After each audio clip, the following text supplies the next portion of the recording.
They said it was just a movie. They were wrong. The red velvet seats of the Orpheum Theater had absorbed decades of screams. Scripted ones, manufactured ones.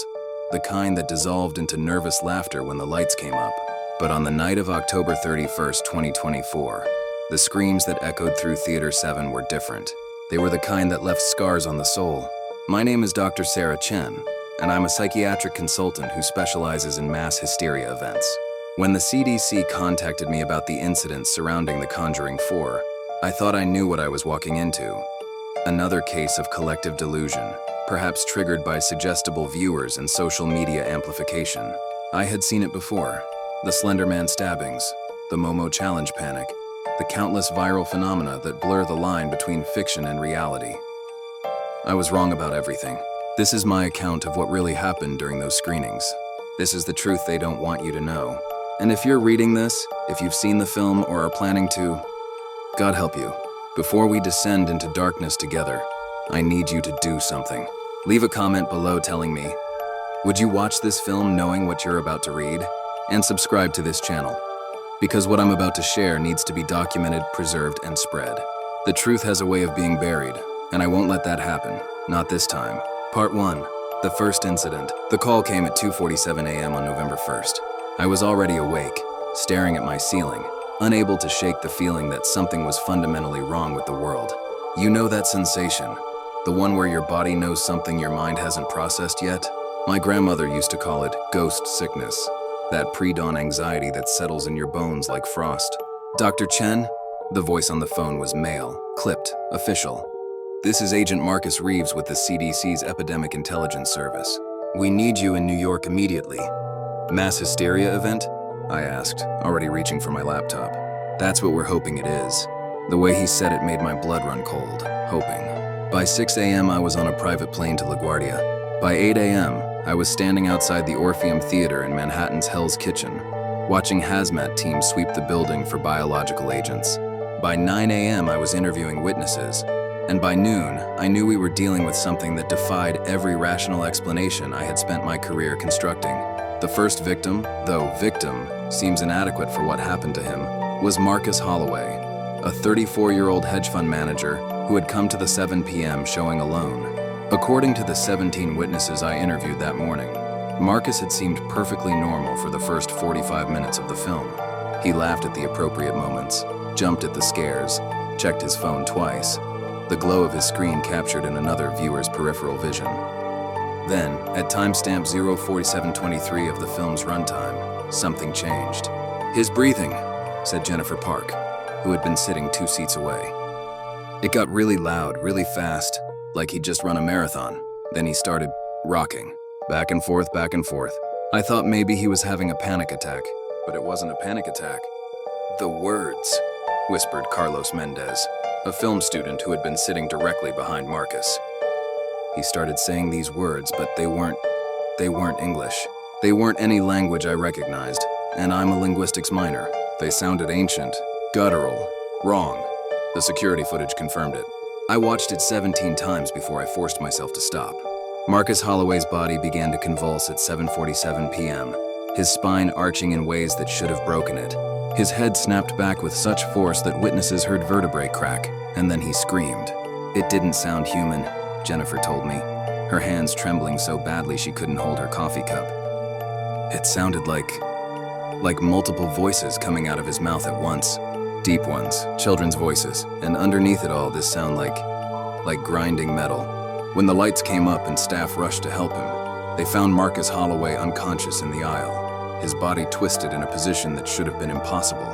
But it was his eyes that everyone mentioned. They were black, said theater manager Patricia Holmes, a woman in her 50s who had worked in cinema for 30 years. Not like his pupils were dilated, I mean the entire eye. The whites, everything, just black. Like looking into empty sockets. By the time paramedics arrived, Marcus's eyes had returned to normal. He was rushed to Mount Sinai Hospital, where he remained in a catatonic state. The official report listed him as suffering from a severe seizure disorder, but I read his medical file. Marcus Holloway had no history of seizures, no neurological abnormalities, no drugs in his system beyond caffeine, and he wasn't the only one. Over the next 72 hours, similar incidents occurred in 14 different cities across the United States. Los Angeles, Houston, Chicago, Seattle, Phoenix, every major market where The Conjuring 4 had premiered. The pattern was always the same. 47 minutes and 23 seconds into the film, someone in the audience would begin to deteriorate. Sometimes it was violent, like Marcus. Sometimes it was quieter.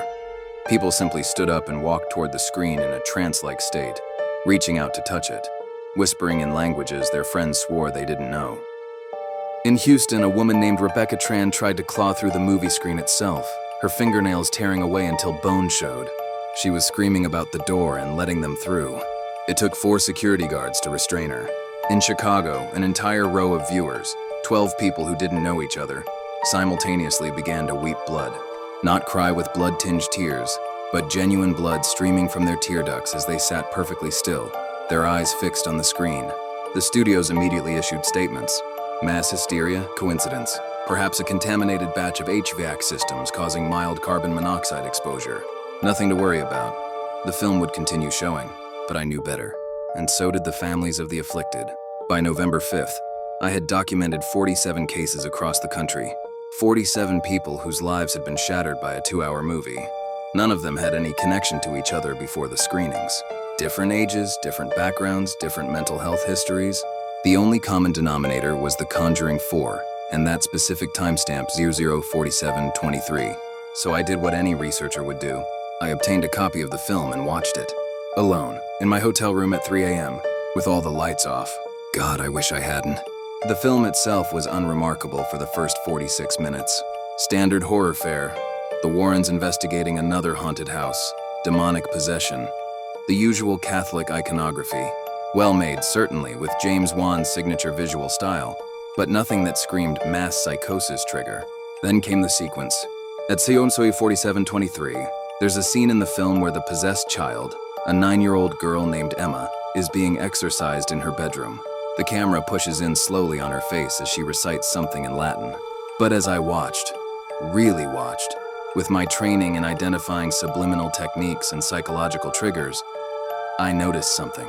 The audio was wrong. Beneath the girl's voice, beneath the Gregorian chant music, there was another layer. It sounded like white noise at first, the kind of audio bed filmmakers use to create ambience. But when I isolated it using audio software, I found something that made my hands shake so badly I had to step away from my laptop. It was a recording, a very old recording, judging by the quality. And it wasn't in Latin, it was Sumerian. I know this because I sent the audio file to Dr. Harold Pemberton, a linguist at Columbia University who specializes in dead languages. He called me back within an hour, his voice tight with something I'd never heard from him before. Fear. Sarah, where did you get this? The film. It's layered into the soundtrack. Can you translate it? The silence on the other end lasted so long I thought the call had dropped. Harold? It's an invocation, he finally said. A summoning ritual from the 3rd dynasty of Ur, approximately 2100 BCE. It's calling something through a gateway. Sarah, this text should not exist. These tablets were supposedly destroyed by the Catholic Church in 1347. What's it summoning? Another pause. Then, it doesn't have a name in any language we'd recognize. The closest translation would be the spaces between. It's described as something that exists in the gaps between moments, between breaths, between life and death. And Sarah, the ritual requires a threshold, a portal for it to cross through. My mouth went dry. Like a movie screen? Like anything that people believe is a boundary between worlds. Yes, a movie screen would work perfectly. I hung up and immediately called Agent Reeves. His phone went straight to voicemail. So did his supervisors, and his supervisor's supervisor. That's when I realized the government already knew, and they were keeping it quiet. By November 10th, the incidents had become too numerous to suppress. Social media was ablaze with videos. Blurry phone footage of people being carried out of theaters, of audience members speaking in synchronicity, of shadows that appeared on screens that didn't match anything in the film itself. That's when the priests arrived. Not officially, mind you. The Catholic Church issued no statement, no acknowledgement that anything supernatural was occurring. But witnesses across the country reported the same thing. Priests in traditional clerical dress appearing at theater entrances, blessing patrons as they entered, sprinkling holy water on door frames, whispering prayers over sound systems. I managed to track down one of them, Father Michael Cordova, a Jesuit priest who had been stationed outside the AMC in downtown Los Angeles. We met in a coffee shop in Silver Lake. He was younger than I expected, maybe 40, with the kind of face that suggested he smiled often but hadn't in a while. "You want to know about the film?" he said before I could even ask. "I want to know why the church is involved." He stirred his coffee for a long moment. "Do you believe in evil, Dr. Chen? Not metaphorical evil, not psychological evil, but ontological evil? The kind that exists independent of human action?" "I believe in brain chemistry and cultural conditioning." He smiled sadly. "I did too once. Then I performed my first exorcism." He leaned forward. "The film is a doorway, but it's not the first one. Throughout history, there have been breaches, art that becomes infected, the anguished man painting, the hands resist him photograph. These aren't just creepy images. They're weak points in reality, places where something else can push through if enough attention, enough belief is focused on them. And The Conjuring 4? It's the most sophisticated attempt yet. Whoever designed this understood something fundamental. Modern audiences don't need to believe in demons to be affected by them. They just need to believe in the movie. The suspension of disbelief is the crack in the wall. And that audio sequence, it's the chisel that widens it. Then why not just shut down the screenings? Father Cordova's expression darkened. Because whoever opened this door doesn't want it closed. And they have more power than the church, more power than the government. They want to see what comes through. And Dr. Chen, things are coming through. I should have stopped investigating. I should have written my report, collected my fee, and gone back to my safe, rational life where demons existed only as metaphors for mental illness. But I couldn't. Because by November 15th, the incidents weren't just happening in theaters anymore. People who had seen the film were reporting visitations at home, shadow figures in their peripheral vision, voices speaking from empty rooms, objects moving on their own, and always, the sensation of being watched by something that existed just outside of visible reality. I interviewed a man named David Kowalski, who had attended a screening in Seattle. He showed me his security camera footage from 3 nights ago. At 3:47 a.m., the same timestamp as the cursed sequence just in the early morning, his living room filled with shadows. Not regular shadows, but geometric ones. Fractals of darkness that pulsed and breathed like living things. They converged on his couch where he had been sleeping, and enveloped him for exactly 47 seconds before dissipating. I couldn't move, he told me, his eyes haunted. I couldn't breathe, and I could hear them whispering. Hundreds of voices, all saying the same thing. "You opened the door. You let us in." David Kowalski hung himself 2 days after our interview. He wasn't alone. By November 20th, the suicide rate among people who had attended the Conjuring 4 screenings was 300% higher than the national average. Depression, psychosis, and paranoid delusions were being reported at epidemic levels. And still, the film kept playing. Part 7, the source. I broke protocol. I broke the law. I broke into the Etheric Institute's offices in Palo Alto at 2 a.m. on November 22nd. What I found there will haunt me until I die. The Institute wasn't a research firm. It was a cult. Their conference room walls were covered in diagrams, ancient Sumerian star charts mixed with quantum physics equations, neural network maps overlaid with occult symbology, and at the center of it all was a photograph of a man I recognized, Dr. Elias Crow, a physicist who had disappeared in 2018 after claiming to have discovered consciousness wavelength manipulation. The files I found detailed everything. Dr. Crow hadn't disappeared. He'd gone into hiding to perfect his theory. He believed that human consciousness was literally a wave that could be tuned, focused, and weaponized. Movie theaters were his particle accelerator. The film was his experiment, and the Sumerian invocation was the frequency that would attract something from what he called the adjacent reality. But why? What was the purpose? I found that answer in his journal, handwritten in increasingly erratic script. We are not alone in the universe. We have never been alone, but we have been deaf to the signals, blind to the signs. The Sumerians knew. They called them the Anunnaki, but they were wrong about what they were. They aren't gods. They aren't aliens. They are us, the version of humanity that chose a different path, that evolved in the spaces between quantum states. And they want to come home. The door has been closed for 5,000 years. The church has kept it closed through ritual and belief, but belief is dying. Rationality is closing the churches, emptying the temples. Soon there will be no one left to guard the threshold, unless we open a new door, one that doesn't require faith, one that requires only attention. The film will be that door. and they will thank me for opening it. Dr. Crow's journal ended on October 29, 2024, 2 days before the film's premiere. The final entry was a single sentence. Tonight, I attend the first screening. Tonight, I cross over. Tonight, I become the bridge. I researched his name in the victim database. Dr. Elias Crow had attended the New York premiere. He was in Theater 7, Seat D13. He was sitting directly next to Marcus Holloway. He was never listed among the affected. He simply left. Security footage shows him walking out of the theater at exactly 7:48 p.m., right after Marcus's collapse. No one has seen him since, but people have felt him. By December 1st, The Conjuring 4 had been pulled from most major theaters. The official reason was technical difficulties with the audio track, but it was too late. The film had been pirated, uploaded to streaming sites, torrent networks, file-sharing services. Millions of people had downloaded it. Millions of people had watched it. And with each viewing, the door opened wider. I started receiving reports of entire neighborhoods experiencing phenomena. In Portland, a whole apartment building reported hearing Sumerian chanting coming from their walls. In Miami, a school was evacuated when students simultaneously began speaking in ancient languages during lunch period. Most of them hadn't seen the film, but lived with people who had. It was spreading like a virus, a mimetic infection that jumped from host to host through proximity, through shared space, through the invisible connections that bind us all. Father Cordova called me on December 5th. "You need to stop investigating this," he said without preamble. "Why? Because they've noticed you. The things that came through. They're aware of anyone who knows the truth. And Sarah, they're collecting those people, taking them. We've lost 3 researchers in the last week. They just vanished from locked rooms, secure facilities. The last one was in a Vatican bunker 60 feet underground." He sent a final message before he disappeared. "They're not coming through the screens anymore. They're coming through us." What does that mean? It means the door isn't just open, it's permanent. It means they're no longer visitors, they're residents, and they're learning to wear our faces. I hung up on him. I couldn't believe. Then I looked in my bathroom mirror that night and saw something impossible.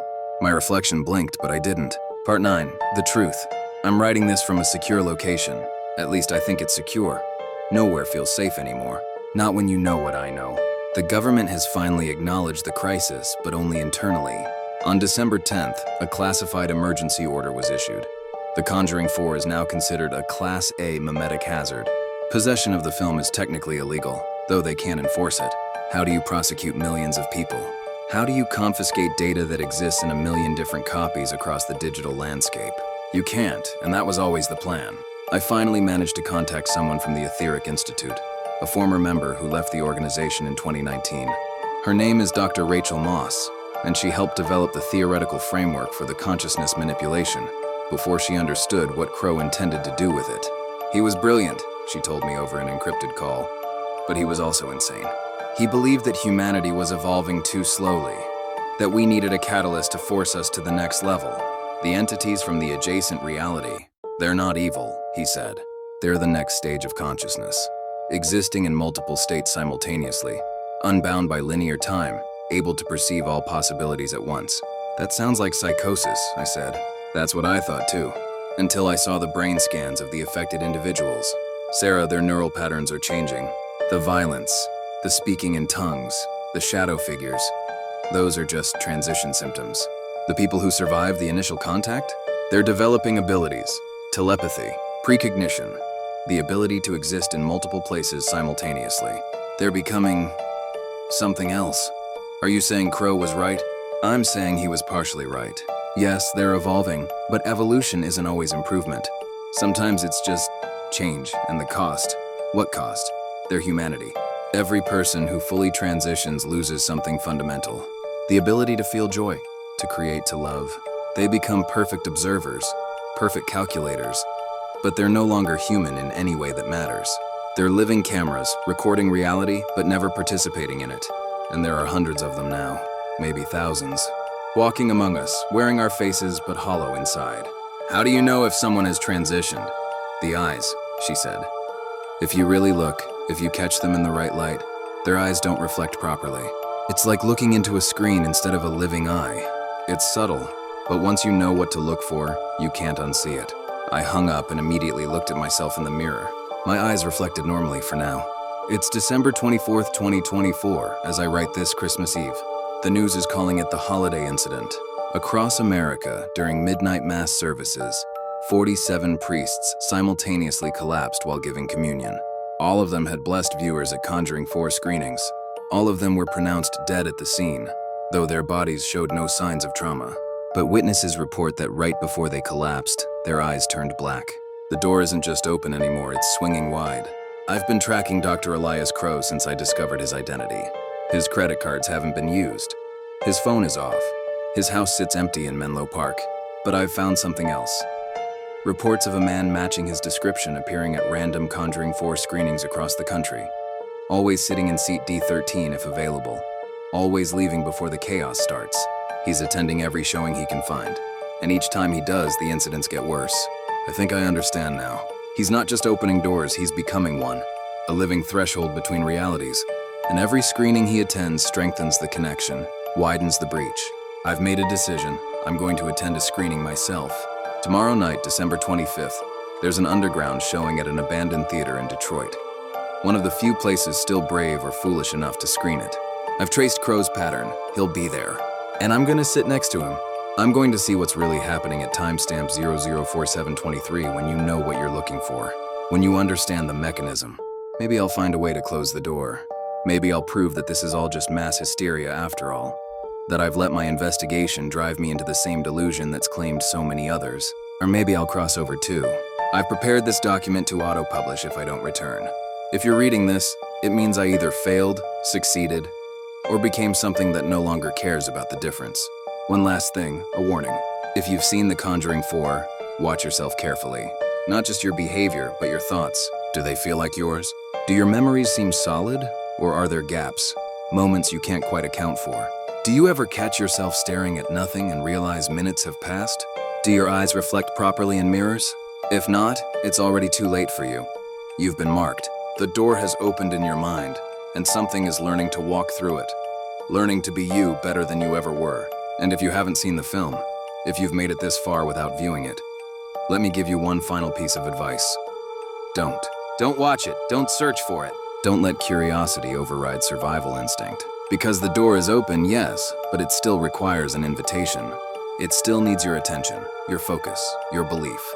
Even your skeptical, rational, I'm just watching a movie belief.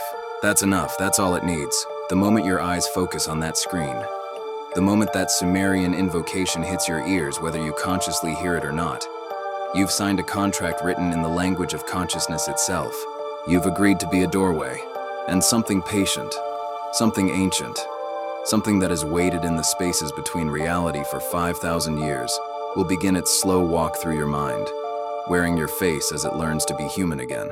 Or for the first time, I'm not sure which is more terrifying. Epilogue. Timestamp 3:47 mm. It's the middle of the night now, December 25th. Merry Christmas. I'm in my hotel room packing for Detroit when I notice something odd. My reflection in the bathroom mirror is moving differently than I am. Just slightly, a delay of perhaps half a second. I stop moving entirely, stand perfectly still. My reflection keeps adjusting its position for another moment before it too becomes still. I walk to the mirror, press my hand against the cold glass. My reflection's hand presses back, but I swear I can feel warmth on the other side. Like there's something living in there, something using my image as a costume. From the other side of the glass, my reflection smiles. I didn't smile. Behind my reflection, in the mirror's version of my hotel room, I see them. Dozens of figures standing in the darkness, perfectly still, all watching me with eyes that don't reflect light properly. And in the very back, barely visible, I see Dr. Elias Crow. He raises his hand in greeting, or maybe farewell, or maybe invitation. The figures begin to move forward, slowly, their movements perfectly synchronized. They're walking toward the mirror, toward me, toward the threshold. I should run, I should scream. I should do anything except what I'm about to do. But I can't stop myself. My hand is still pressed against the glass, and I can feel them on the other side. Their collective consciousness pressing against the barrier between realities. They're not evil, I realize. They're just other, and they want to share this space with us. They want to teach us how to exist in multiple states simultaneously, to transcend the prison of linear consciousness. All it requires is letting them in. All it requires is opening the door. My reflection's smile widens. I realize it's not my reflection anymore. It's never been my reflection.